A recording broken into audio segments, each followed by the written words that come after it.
here we are on the couch with Dr. Stephen Child. Stephen, you're the new chair of the NZMA and also a consultant physician at Auckland District Health Board. That's correct. We're just going to talk about the panel discussion before on how can we do better for our patients. An interesting perspective from the older to the more experienced. What do you think we can do more for our patients? Well, I think what we heard in the panel discussion was the concept of true patient-centered care. What I thought we were hearing from the younger generation doctors in that panel was we're not designing our healthcare system to be what is in the best interest of the patient. We're still designing the system about how it works best for us. So why is it? Because of funding following things or process? How have we ended up where we are today? Because to understand where you are, you've got to unravel it as well. So. Sure, and I'm smiling at you as you speak because that's exactly the question I've been asking myself over the last 12 months, really. So, I mean, you probably know Hippocratic Oath was 2,500 years ago. Our first code of ethics was about 300 years ago, roughly. We first started bringing in socialized medicine about 60 years ago, where you started to have the government beginning to pay something for your health care. And really what we've seen over the last 60 years is where the patient used to pay me for my services, and it was a direct contractual and professional relationship between me and the patient. I now have a relationship with you, but the funder is a third party in that conversation. And for a variety of reasons, it is altering the focus of doctors in where they are putting their efforts now. So they're doing what the funder wants rather than what's best for the patient. Obviously, that's a blanket generalization, but for example, 50 years ago, if a GP's patient went into labor at 2 o'clock in the morning, they went out and delivered your baby at 2 o'clock in the morning. And in a million years, if you'd said, well, unless you pay me for it, I won't come out and deliver your baby, doctors would have been absolutely shocked to hear a sentence like that. Whereas now, this generation, this modern professionalism, it's a transactional analysis. If we ask the doctors to provide after-hours care, their answer is, okay, well, how much? If you ask me to do such and such, well, hold on, I'm going to reduce my income if I do that, so I'm going to do this. So how is that patient-centric though? Because if the younger people are saying that let's put the patients first and at the centre of our care, but then we're overlaying that with, will pay me to do it. Is that part of what's wrong with the system as well, or is that what's the cure? Well, what I think is the cure, what I'd like to see is I'd like to see us as a profession bringing back our professionalism. And the first principle of our code of ethics is to do what is in the patient's best interest, not as what is in our best interest. Now, I know I'm swimming against the tide. I know it's generational. We have a me generation. And so I'm not saying that doctors are any different than anyone else in our generation, but it is a vocation. We did sign a Hippocratic Oath. We did sign up to a concept in which I should put your best interests above my best interests. And it's a double-edged sword. Maybe we've lost that trust, or maybe we've given that trust away in some respects. I mean, there's some aspects, some of us, a very small minority of us, are possibly working in an unprofessional manner. And they're making it more difficult for the rest of us to continue to work in a professional manner. So what does it actually mean for a GP? If I'm a GP and I've got, how do I start swimming against the tide? What are the easy things that I can do? I mean, the student was mentioning today polypharmacy, not spending enough time with appropriate patients. Well, let me give you a bigger example, basically. I mean, my first answer, obviously, is I think doctors need to speak out on behalf of their patients and behalf of the professions. And this isn't a plug, but this is why I joined the NZMA in 2009. It's because we are a pan-professional organization that represents over 5,000 doctors in New Zealand. And so we are speaking out on behalf of some of these issues. And so that's the first thing I think that we need to do. And I'll give you an example. I mean, recently they've been talking about publishing surgeon-specific outcome data for operations. Yes. And so that's been a call that's been made. Now, I can understand the theory behind that is essentially people are saying, we want to write, I believe the minister was quoted as saying, I know more about the mechanic I take my car to than the surgeon that operates on me. To me, that shows, first of all, they don't respect or trust the surgeon to provide the best possible care for them, number one. Number two, it negates the concept that the surgeon is working within a system. It's not just the individual surgeon. Number three, we self-regulate as a profession and we set a minimum level of competence. So that the surgeon that is operating on you in New Zealand must be to a minimum competence level. That's set by the Medical Council. So surely publishing the data of someone that specialises in hip replacements on 95-year-olds, their data is going to be skewed, surely. That's exactly it. And so that if you look at the evidence around that where it's happened in the past, that's exactly what happens. You end up reducing the access to care.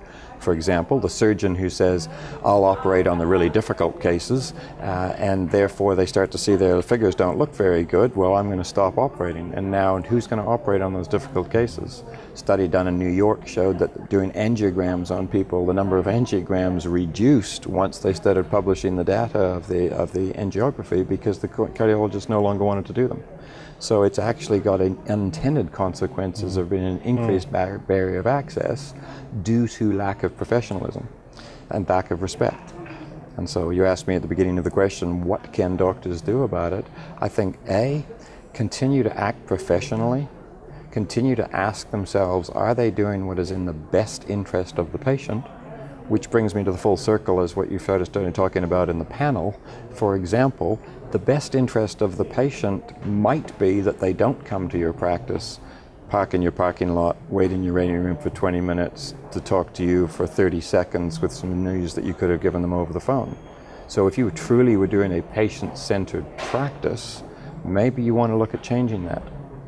So what are some other examples of that? Because that to me just makes perfect sense. And if you were dealing with almost any other business, they'd be doing that as well. And as people are looking at systems and processes, because not only in that transaction you've got your receptionist, you've got your practice nurse, you've got wear and tear on the toilet, as well as all the other things that go, the costs involved in that, and it's the opportunity cost lost to see other patients as well. So what are some other things that they could be doing using the system? Well, same thing for e-appointments, texting reminders for appointments, something that you might have mentioned earlier. Even just go back a step. I mean, for example, at the moment, they're paid for the number of smokers that they give them advice to quit. And they have to record that, and if they record a certain benchmark, they get some money. Surely, maybe I'm naive, but surely every patient who comes in who is a smoker, my professional colleagues are advising them they should be quitting, and they've been doing that, I hope, since we decided that smoking was bad for you in 1962. Surely they don't need an objective measurement of a marker on a computer to fill out to make them do what is the right thing to do. Well, they have been doing. It comes back to that box ticking scenario. It's the funder that's providing it, so therefore it's a box to tick as opposed to putting the patient first. I've ticked the box, I've filled the form in to get the amount of funding. Yes. Has the patient stopped? No. So what else can you do? So okay, I get that. So I think as a profession we need to stand up a little bit more and go, no, it's okay, trust us, okay? We will ask our patients to make sure that they quit smoking. Help us educate doctors, help us support doctors, but don't necessarily regulate or mark doctors, because what's going to happen is it's exactly like disciplining a child to a certain extent. If you discipline them with a stick, or a better example, training dogs. If you're training a dog and you train them with food, they'll only do what you ask when you give them food. If you train them so that the dog wants to please you and will do it for love, often they'll do it and they won't be looking for the food. So you need to trust us a little bit more, I think, in the system. Okay. Just changing the topic slightly. New role, Chair of NZMA. Challenges for the next 12 months? Well, I guess I've set myself 3 key challenges in my role. One is this professionalism issue, exactly what I've talked about. The second issue that's important to me is the question of unity. If you ask, what do doctors think? For example, what do doctors think about nurses prescribing?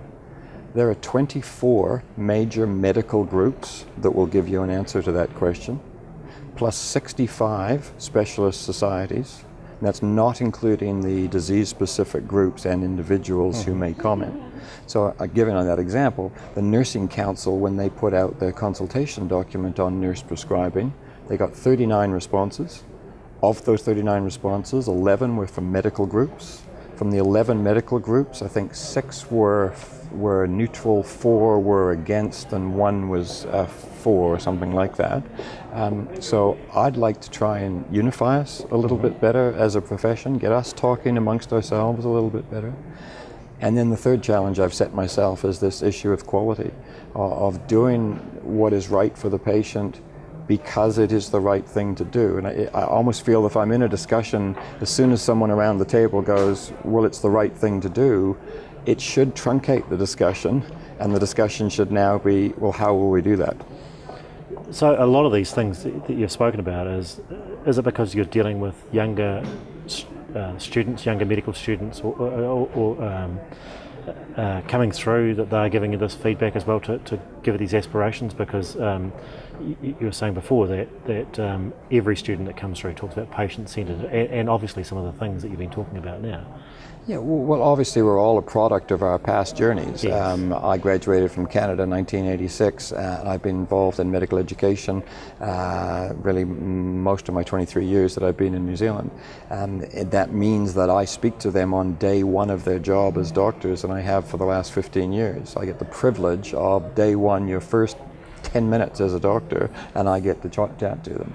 I also get to give them advice about careers, and it makes me sit back and reflect on our profession as an individual career. And I see the challenges that they face working in the busy hospital environment.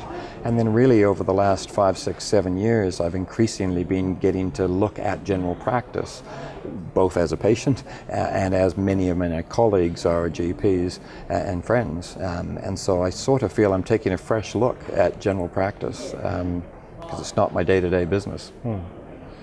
So some challenges the next 12 months. Congratulations on the new role, and looking forward to the next few days. So Thank you very much. Thank you very much. Cheers.